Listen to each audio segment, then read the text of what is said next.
Memories are to be collected like treasures. Hello family, welcome and welcome back to Beanamese Life. എന്തൊക്കെയുണ്ട് വിശേഷങ്ങൾ? എല്ലാവർക്കും സുഖം തന്നെയല്ലേ?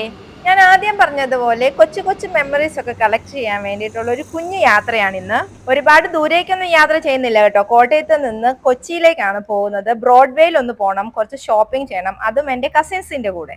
തീരെ ചെറിയ ക്ലാസ്സിലൊക്കെ പഠിച്ചുകൊണ്ടിരിക്കുന്ന സമയത്ത് ആനുവൽ വെക്കേഷൻസിനായിരുന്നു കസിൻസിന്റെ കൂടെ സ്പെൻഡ് ചെയ്യാനായിട്ട് കുറച്ച് സമയം കിട്ടിയിട്ടുണ്ടായിരുന്നു. പിന്നെ വലിയ വലിയ ക്ലാസ്സുകളിലേക്കൊക്കെ പോയി, പിന്നെ പ്രൊഫഷണൽ കോഴ്സുകളിലേക്ക് പോയി, ജോലിയായി, അങ്ങനെയുള്ള സമയത്തൊന്നും നമുക്ക് കസിൻസിന്റെ കൂടെ ഒരുപാട് സമയം സ്പെൻഡ് ചെയ്യാനോ ഈവൻ അവരുടെ ഒരു ഫംഗ്ഷൻസിൽ അറ്റൻഡ് ചെയ്യാനോ പോലും എനിക്ക് പറ്റിയിട്ടുണ്ടായിരുന്നില്ല. അതുകൊണ്ട് തന്നെ കിട്ടുന്ന അവസരങ്ങൾ മിസ്സാക്കണ്ടെന്ന് വിചാരിച്ച് ഞാൻ ഇറങ്ങിയതാണ്. ഏറ്റുമാനിൽ നിന്ന് ഫസ്റ്റ് കസിൻ ജോയിൻ ചെയ്തിട്ടുണ്ട്. പപ്പയുടെ അനിയന്റെ മോളാണ്, പേര് സബിത.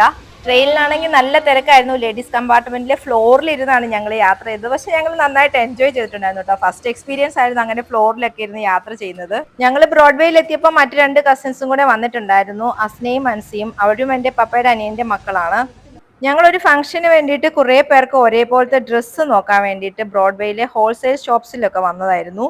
ഡ്രസ്സൊക്കെ നോക്കിക്കൊണ്ടിരുന്നതിൻ്റെ ഇടയ്ക്ക് എൻ്റെ ബ്രോയും വൈഫും ഒക്കെ വന്നിട്ടുണ്ടായിരുന്നു. പക്ഷേ ഈ ഡ്രസ്സോ അങ്ങനെ മറ്റുള്ള സാധനങ്ങളൊക്കെ നോക്കാൻ വേണ്ടി പോകുമ്പോൾ എനിക്ക് വീഡിയോ എടുക്കാനുള്ള കാര്യം ഞാനങ്ങ് മറന്നേ പോകും.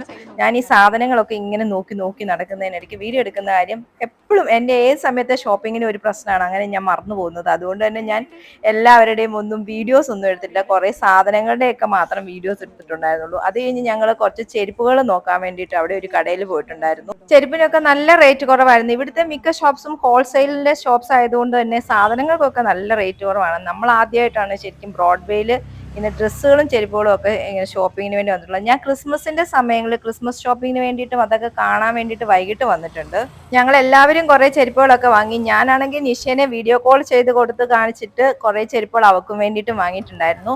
അത് കഴിഞ്ഞ് ഞങ്ങൾ ഷോള് വാങ്ങിക്കാൻ വേണ്ടിയിട്ട് വേറൊരു കടയിൽ കയറി. ഹോൾസെയിൽ റേറ്റിലാണ് അവിടെയും ഷോള് കിട്ടുന്നത്. പക്ഷെ 12 എണ്ണത്തിന്റെ സെറ്റൊക്കെ നമ്മൾ ഒരുമിച്ച് എടുക്കേണ്ടതായിട്ടുണ്ട്. അതുകൊണ്ട് എല്ലാവരും അവർക്ക് ഇഷ്ടമുള്ള ഓരോരോ കളേഴ്സ് എല്ലാം നോക്കിയിട്ട് 12 എണ്ണത്തിന്റെ സെറ്റാക്കി വാങ്ങിയിട്ട് ഞങ്ങൾ അവിടുന്ന് നേരെ മറൈൻ ഡ്രൈവിലേക്കാണ് പോയത്. വന്ന് വായം വിളിച്ച് നിൽക്കരുത്. പക്ഷെ ഒരു കളർ വ്യത്യാസം കണ്ടോ? ഈ മുഖത്തിനൊക്കെ ഒരു കളർ വ്യത്യാസം. ഇവിടെ നിന്ന് ഇങ്ങോട്ടാണെങ്കിലോ ഇങ്ങോട്ട് നല്ല ഇവിടെ കുറച്ചു നേരം കാറ്റൊക്കെ കൊണ്ട് നിന്നു. കുറെ ഫോട്ടോസും വീഡിയോസും ഒക്കെ എടുത്തു. ഏറ്റവും രസം എന്താന്ന് വെച്ച് കഴിഞ്ഞിട്ടുണ്ടെങ്കിൽ ഞങ്ങൾ ലഞ്ച് കഴിച്ചിട്ടേ ഉണ്ടായിരുന്നില്ല. ബ്രേക്ക്ഫാസ്റ്റ് കഴിച്ചിട്ടായിരുന്നു ഞങ്ങൾ ഷോപ്പിങ്ങിന് വേണ്ടി കയറിയത്. ഷോപ്പിങ്ങിന് വേണ്ടി പല ഷോപ്സിലെല്ലാം കയറി ഇറങ്ങി നടന്നപ്പോഴത്തേക്കും നമ്മൾ വിശപ്പിനെ കുറിച്ച് അറിയുന്നേ ഇല്ല. പിന്നെ പുറത്തിറങ്ങി വന്നു കഴിഞ്ഞപ്പോഴേക്കും ഏകദേശം 3:45 ആ സമയത്തായിരുന്നു ടെൻഷൻ വന്നത്. അവൻ കരിക്കൊക്കെ വാങ്ങിച്ചു തന്നിട്ടുണ്ടായിരുന്നു. അതുകൊണ്ട് ആർക്കും തന്നെ ലഞ്ച് കഴിക്കാൻ വേണ്ടിയിട്ടുള്ള തോന്നലുണ്ടായില്ല. പിന്നെ ഇവിടെ നിന്ന് ഐസ്ക്രീമും ജ്യൂസും ഒക്കെ കഴിച്ച് മനസ്സ് നിറയെ മെമ്മറീസും ഹാപ്പിനെസ്സും ഒക്കെ ആയിട്ട് ഞങ്ങൾ തിരിച്ചു പോവുകയാണ്. അപ്പോൾ ഈ വീഡിയോ നിങ്ങൾക്ക് ഇഷ്ടപ്പെട്ടിട്ടുണ്ടെങ്കിൽ ലൈക്ക് ചെയ്യാനും കമന്റ് ചെയ്യാനും മറക്കരുത്. Thank you for watching.